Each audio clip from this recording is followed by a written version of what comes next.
Hello friends, welcome to my channel.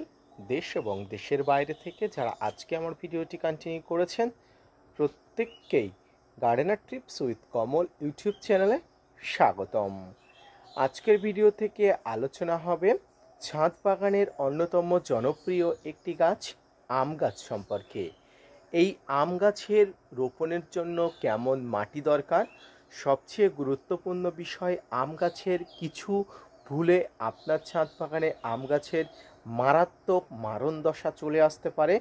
তাই আম গাছের রোপণের সময় আপনি কি সতর্কমূলক ব্যবস্থাপনা অবলম্বন করবেন এবং গাছ রোপণের সময় আপনি কি ব্যবস্থাপনা গ্রহণ করবেন, আসুন আজকের ভিডিও থেকে আলোচনা করি। সম্পূর্ণ সাধারণ সরলীকরণের মধ্য দিয়ে আজকের ভিডিওটি বিস্তারিত বর্ণনা হবে, না স্কিপ করে কন্টিনিউ করুন।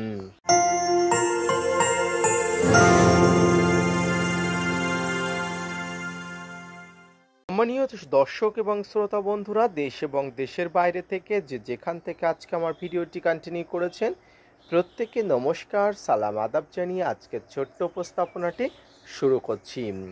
আম গাছ এমন একটি গাছ যেটি রোপণ থেকে শুরু করে পরিচর্যার সামান্যতম ভুল করলে গাছের নানাবিধ সমস্যা দেখা যায়। এই সমস্যার মধ্যে অন্যতম সমস্যা হলো গাছের পাতা পোড়া সমস্যা। তাই আম গাছের মাটি নির্বাচন থেকে শুরু করে খাবার দেওয়া পর্যন্ত আপনাকে খুব সাবধানতা অবলম্বন করতে হবে। প্রথমেই যখন আপনি একটি ছোট বেবি চারা গাছ নিয়ে আসবেন, সেই চারা গাছকে কেমন মাটিতে রোপণ করবেন সেটাই বুঝে উঠতে পারেন না। তো প্রথমেই আপনি যে আম গাছই আনুন না কেন, আম গাছের মাটি নির্বাচন করাটা অত্যন্ত গুরুত্বপূর্ণ। আপনি হয়তো বেলেযুক্ত মাটিতে থাকেন বা এঁটেলযুক্ত মাটিতে অথবা দোআঁশ এলাকাযুক্ত মাটিতে থাকেন, তবে এক্ষেত্রে আপনাকে একটু কষ্ট করে বেলেযুক্ত মাটি এলাকাতে থাকলে আপনাকে এঁটেল মাটি এবং দোআঁশ মাটি একত্রে একটু জোগাড় করে নিতে হবে। অর্থাৎ এক কথায় বলতে পারি, আম গাছের জন্য বেলে, দোআঁশ এবং এঁটেল মাটি যদি একত্রে মিশিয়ে দেওয়া যায় সবচেয়ে ভালো মাটি হয়। তবে যদি কোনো রকম উপায় না থাকে, আপনি ওই বেলেযুক্ত মাটিতে বা দোআঁশযুক্ত মাটিতে বা এঁটেলযুক্ত মাটিতে গাছ রোপণ করতে পারবেন। তবে গাছ রোপণ করার সময় আমি আপনাদের একটা কথা সাজেস্ট করব, সেটা হচ্ছে কোনো প্রকার খাবার আপনি দেবেন না। কারণ যদি আপনার অভিজ্ঞতা থেকে থাকে, যদি আপনি অভিজ্ঞ ছাদ বাগানি হয়ে থাকেন, তাহলে আপনি সেই মাটিতে খাবার দেবেন। আর যদি আপনার অভিজ্ঞতা না থেকে থাকে, আপনি যদি একদম নতুন ছাদ বাগানি হয়ে থাকেন, আমি বলবো কোনো প্রকার খাবার দেবেন না। শুধুমাত্র নর্মাল মাটিতেই গাছ রোপণ করবেন। এই মাটিতে গাছ রোপণ করার পরে আপনি যেটা করবেন সেটা হলো গাছের গোড়াতে শুধুমাত্র জল দেবেন বেঁচে থাকার জন্য। এরপরে দেখবেন গাছ রোপণের 1 মাস পরে যখন গাছের নতুন কচি পাতা বার হবে বা দেখবেন গাছটি মাটির সঙ্গে ম্যাচুরিটি হয়ে গেছে, ঠিক তখনই কিন্তু আপনাকে গাছের গোড়াতে খাবার দিতে হবে। তবে আম গাছের ক্ষেত্রে খাবার দেওয়ার অনেক সাবধানতা অবলম্বন করতে হবে। এখানে একটি পদক্ষেপ আপনার ছাদ বাগানের গাছগুলোকে কিন্তু অনেক অংশে বালা ব্যাধির মধ্যে ফেলে দেয়। তো কি পদক্ষেপ? আম গাছের যে মাটি আপনি দেবেন সেই মাটিতে যেন বেশি পরিমাণ নাইট্রোজেন ঘটিত পদার্থ না থাকে। আমি আবার রিপিট করছি, আম গাছের মাটিতে অধিক পরিমাণ নাইট্রোজেনের যোগান বা উৎস দেবেন না। যখনই দেবেন আপনারা অল্প পরিমাণ নাইট্রোজেন রেখে ফসফরাস এবং পটাশের উৎস দেবেন। এবারে প্রশ্ন হলো, আম গাছের গোড়ায় নাইট্রোজেনের উৎস হিসাবে আমরা কি দিই? আম গাছের গোড়াতে নাইট্রোজেনের উৎস হিসাবে আমরা অনেক কিছু দিই, যেমন ভার্মি কম্পোস্ট দিই, গোবর সার দিই, কাউডান কম্পোস্ট দিই, বিভিন্ন ধরনের পদার্থ দিই, অর্থাৎ জৈব বা অজৈব যাই বলুন না কেন, সেই পদার্থগুলোর মধ্যে যাতে নাইট্রোজেন থাকে সেই পদার্থগুলো দিই। আপনি একই মাত্রার অর্থাৎ নাইট্রোজেন ঘটিত একাধিক সার, সেটা জৈব বা রাসায়নিক যাই হোক না কেন, আপনি গাছের গোড়াতে দিয়ে দিলেন। এবারে গাছের গোড়াতে নাইট্রোজেন অতিরিক্ত হয়ে যাওয়ার পরে nitrogen toxicity, I repeat again, nitrogen toxicity হয়ে যায়। এই নাইট্রোজেন টক্সিসিটি কি করে? গাছের গোড়াকে অ্যাটাক করে দেয়, শিকড়কে অ্যাটাক করে দেয়। এতে গাছের শিকড় আক্রান্ত হয়, প্রয়োজনে গাছের কি হয়? গাছের কিন্তু পাতা পোড়া রোগ হয়। এই দেখুন, পাতা পোড়া রোগ হয়। যে সমস্ত আম গাছের গোড়াতে পাতা পোড়াজনিত সমস্যা হয়, সেই সমস্ত আম গাছে হয় এর পাতাতে কোনো সমস্যা হয়েছে, না হয় গাছের গোড়াতে নাইট্রোজেন টক্সিসিটির কারণে শিকড় আক্রান্ত হয়েছে। এই দুটো বিষয় যদি আপনি ভালো করে বুঝতে পারেন, তাহলে আপনি আম গাছ খুব সুন্দরভাবে কিন্তু পরিচর্যা করতে পারবেন। তো এর জন্য কি করতে হবে?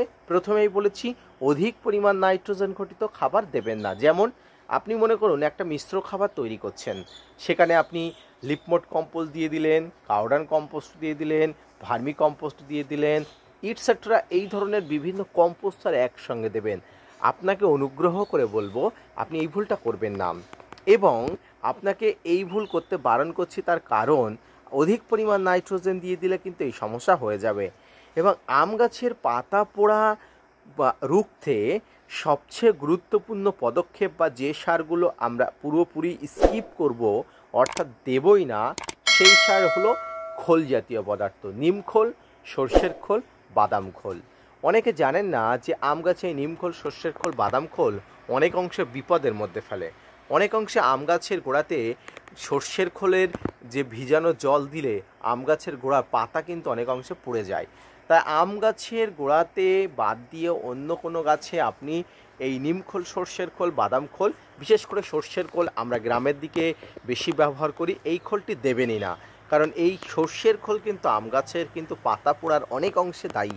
তাই এই সর্ষের খোল আপনাকে একদম স্কিপ করতে হবে। প্রয়োজনে আপনাকে যেটা দিতে হবে, ফসফরাস এবং পটাশ ঘটিত সার। ফসফরাস এবং পটাশ ঘটিত সার অনেক অংশে পাবেন। আপনি জৈবভাবে দিতে চাইলে পেঁয়াজের খোসা, রসুনের খোসা জলে ভিজিয়ে সেটাকে অবশ্যই দিতে পারেন। কলার খোসাতে প্রচুর পরিমাণ পটাশ থাকে, এটা জলে ভিজিয়ে আপনি দিতে পারেন। এবং রাসায়নিকভাবে দিতে চাইলে ফসফরাসের উৎস হিসাবে এসএসপি, সিঙ্গেল সুপার ফসফেট, আপনি জলে গুলে সেই জলটা গাছের গোড়াতে, আম গাছের গোড়াতে দিতে পারেন। এবং পটাশের উৎস হিসাবে 0050 আপনি গাছে পাতাতে স্প্রে করতে পারেন। এবং আপনি গাছের গোড়াতে আপনি এমওপি অর্থাৎ মিউরেটেড অফ পটাশ, যেটাকে আমরা লাল পটাশ নামে চিনি, সেই খাবার আপনি দিতে পারেন। এইভাবে কিন্তু আম গাছকে আপনি পরিচর্যা করতে হয়। প্রথম থেকে আপনাকে স্টেপ বাই স্টেপ আম গাছের গোড়াতে অল্প অল্প নাইট্রোজেন দিয়ে এবং অল্প অল্প পটাশ এবং ফসফরাস দিয়ে গাছটাকে বড় করে তুলতে হয়। এবারে আমার এই গাছটি দেখুন, এই গাছটি হলো একটা ছোট্ট কাটিমন আম গাছ, যে গাছটি আমি প্রায় 6 মাস আগে রোপণ করেছিলাম। গাছটির গ্রোথ দেখুন, খুব সুন্দর গ্রোথ হয়েছে। এবং এই গাছটি কিন্তু কোনো প্রকার পাতা পোড়াজনিত আক্রান্ত বা রোগ বালাই ব্যাধিজনিত কোনো রকম সমস্যা নেই। এই গাছটি কিন্তু সুন্দর স্বাভাবিকভাবে বড় হয়েছে।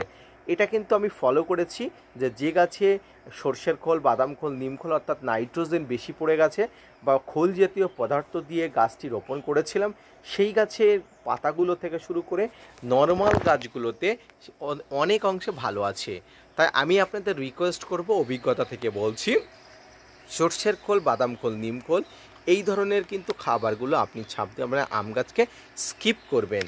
তো এইভাবে আম গাছকে কিন্তু রোপণ থেকে পরিচর্যা করতে হয়। পাশাপাশি আম গাছের জলের সরবরাহ নিয়মিত আপনাকে করতে হবে, কারণ জল কিন্তু প্রত্যেকটি উদ্ভিদ বা প্রাণীর জীবন।